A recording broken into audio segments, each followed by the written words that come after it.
We're going to be discussing the zero vector. The zero vector is of the form 0, 0, which belongs in R2, and is called the zero vector. Hence the reason why there's a little arrow over it. It is the only vector with a length equal to 0. It is assumed to have an arbitrary direction. In other words, the zero vector can be assigned any direction that is convenient for the solution of a particular problem. And it is orthogonal to every vector. There are specific reasons as to why we use the zero vector. The length of a vector, using dot product, the length, it doesn't matter if it's linear algebra or multivariable calculus, the length is also known as the norm or the magnitude. You will hear it more as the magnitude or length. It is denoted as, now this makes more sense when we see the double enclosures on it, but you will also see it as in other books as just what looks like the absolute value. This is all in context depending upon the author. If the author states it as length, then that's the way he's going to refer to it in the rest of the book, but I like to refer it as the double absolute values to denote length. That way you can definitely tell this is length, and that to me looks like absolute value. I will always denote it in my class as this notation. To find the length of a vector in R2, first off, vector u is u1, u2. To find the length of vector u, we would take the square root of vector u dotted with vector u. You would get u1, u2 dotted with u1, u2. And then using the dot product, then you would have u1 times u1 plus u2 times u2, which gives you just u1 squared plus u2 squared. So that's how you find the length of a vector using dot product. To find it in R3, the same is pretty much true. You would have, now this is vector u dotted with vector u in R3, so you would have u1, u2, u3 dotted with itself one more time, u1, u2, u3. Then from there, using dot product, you'd have u1 times u1 plus u2 times u2 plus u3 times u3, giving us u1 squared plus u2 squared plus u3 squared. And it all comes from this lovely little picture here. All right, the vector u in this case comes from this u1 value and this u2 value. Think of it as points.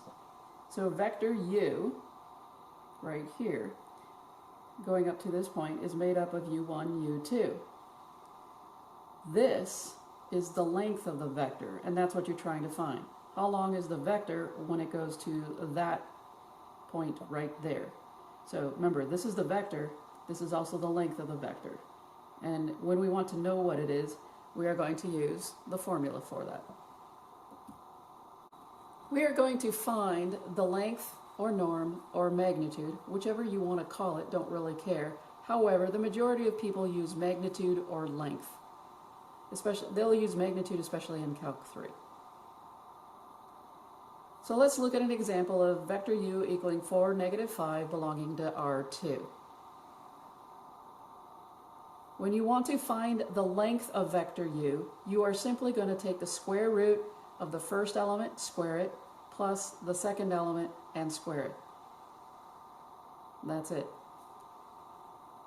From there, you are going to use your exponent rules, add and subtract. In this case, we always add because everything is squared, and we get the square root of 41. That's it. That's how you find the length of a vector. Let's look at another vector. Vector v is equal to negative 2, 6, belonging in R2.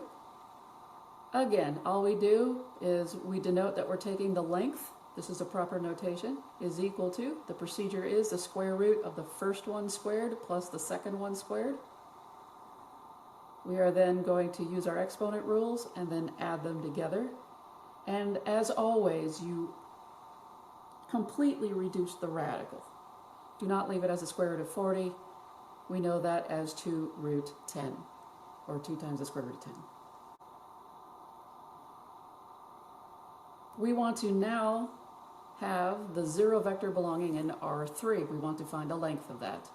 Well, first off, if the 0 vector belongs in R3, it is of the form 0, 0, 0. So the length of the 0 vector is equal to the square root of the first element squared, the second element squared, and the third element squared, then adding them all together. And we get 0. Again, this is a number, not a vector. You are given the vector. When you take the length is a number. What happens when you are given a vector in standard unit vector notation? You're given I, J, K. Again, I can have either the arrows or I can have the hats. I don't normally let them off because when we're talking about standard unit vector notation, I, J, K is perfectly fine. Some people get a little iffy on it, but whether they have hats, arrows, or nothing on them, we know what they mean in our math class. So first thing that I would do to get rid of all the IJKs is to turn it into a regular vector.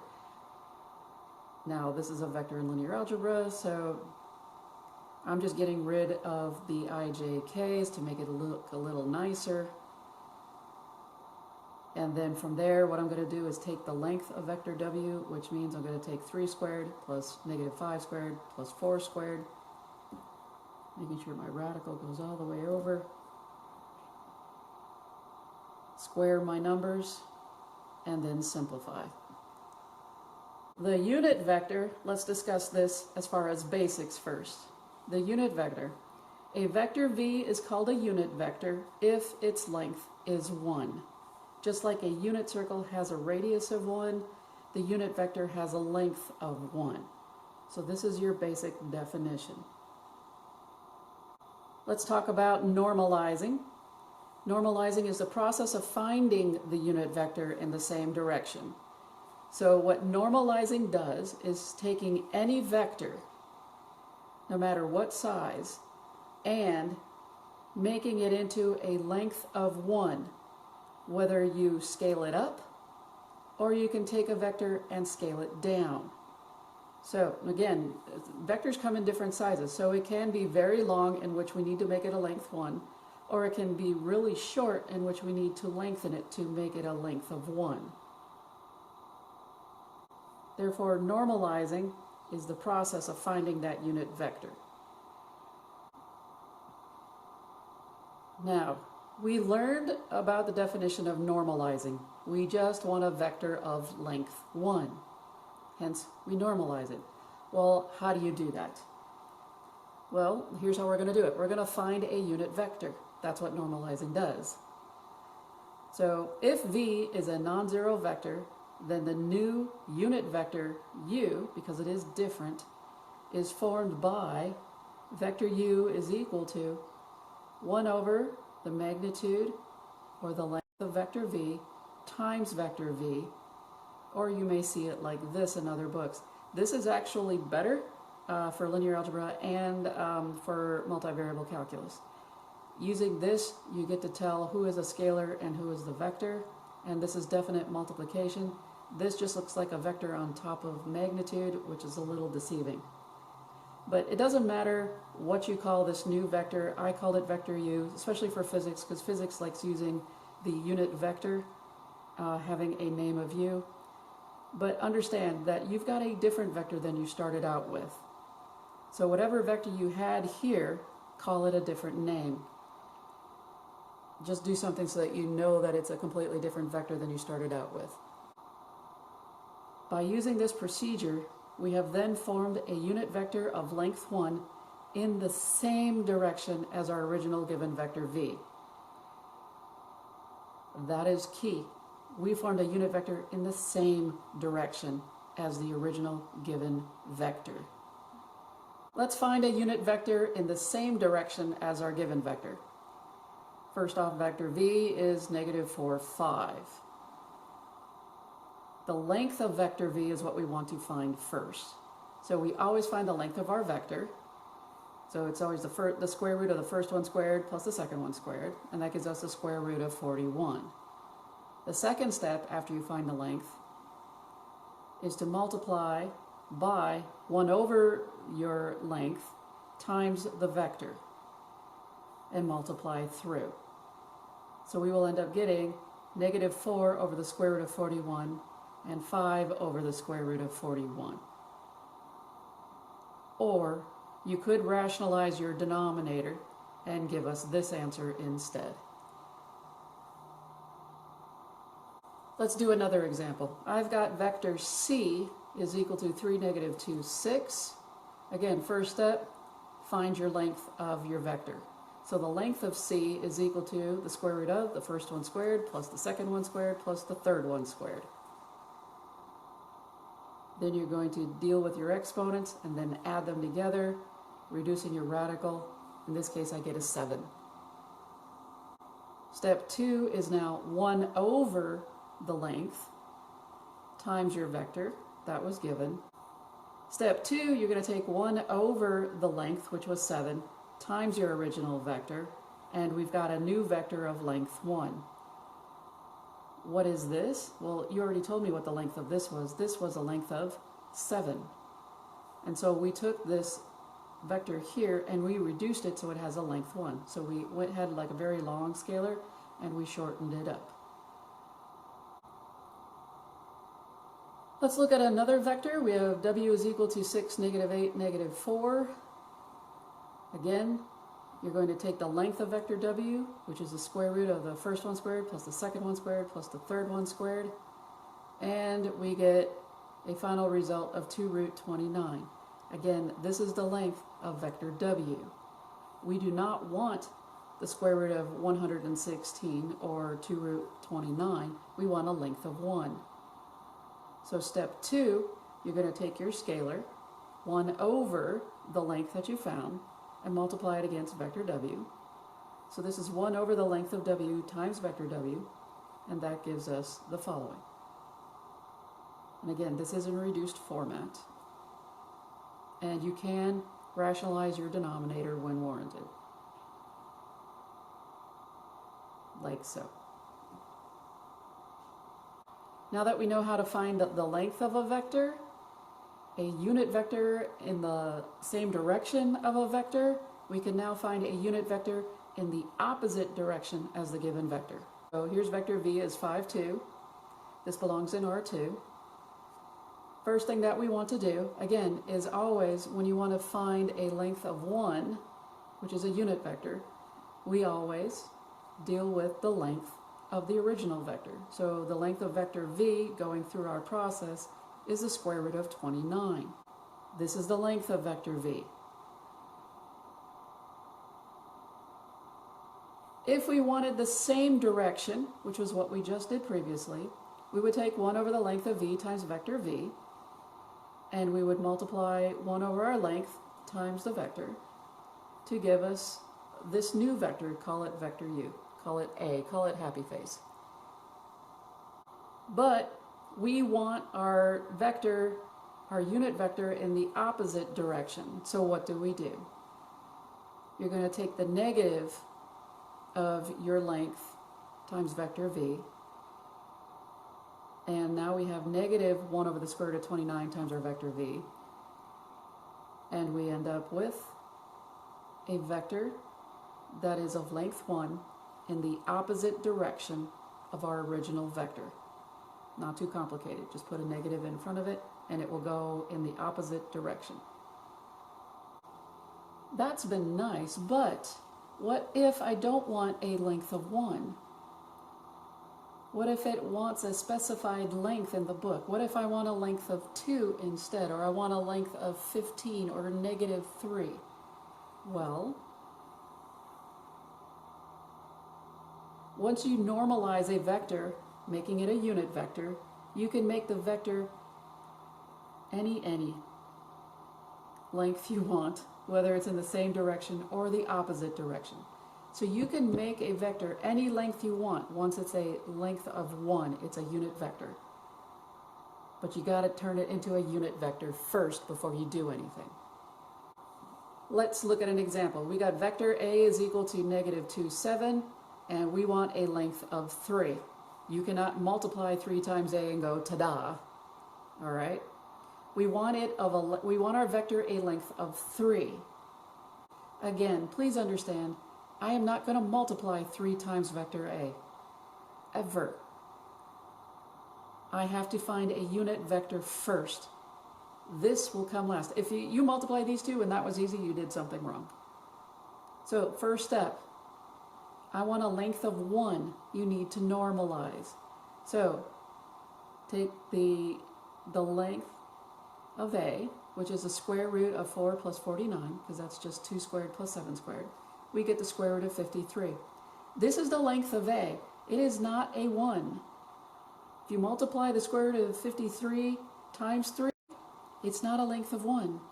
A is a length of the square root of 53. Now that I know the length of A is the square root of 53, we need to make it a 1 for vector A. So we're going to use it. We're going to take 1 over the length of A times vector A,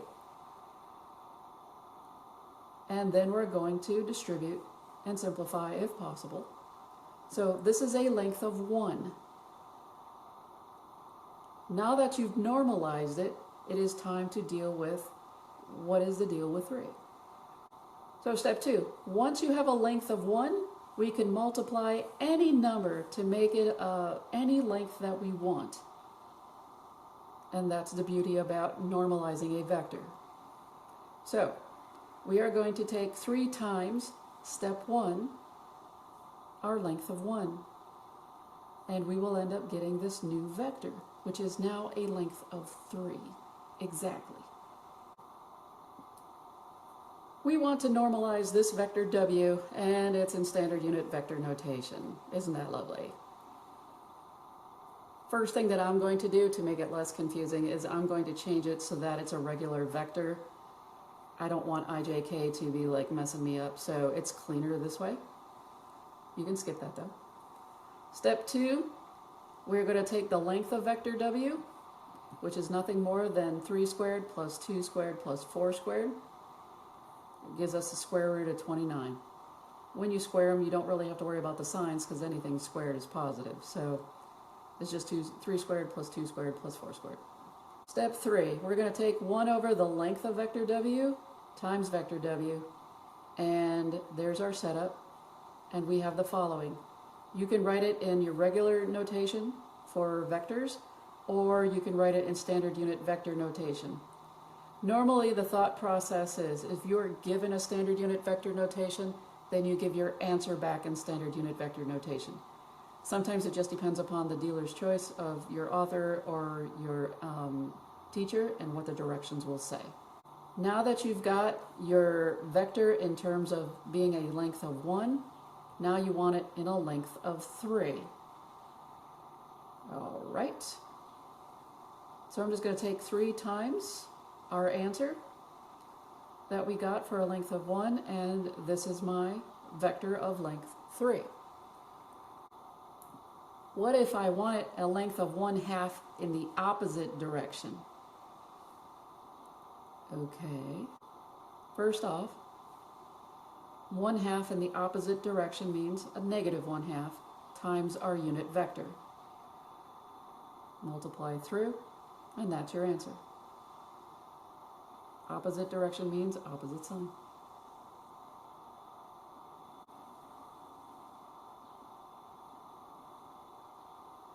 What if I wanted a length of 5/12 in the opposite direction?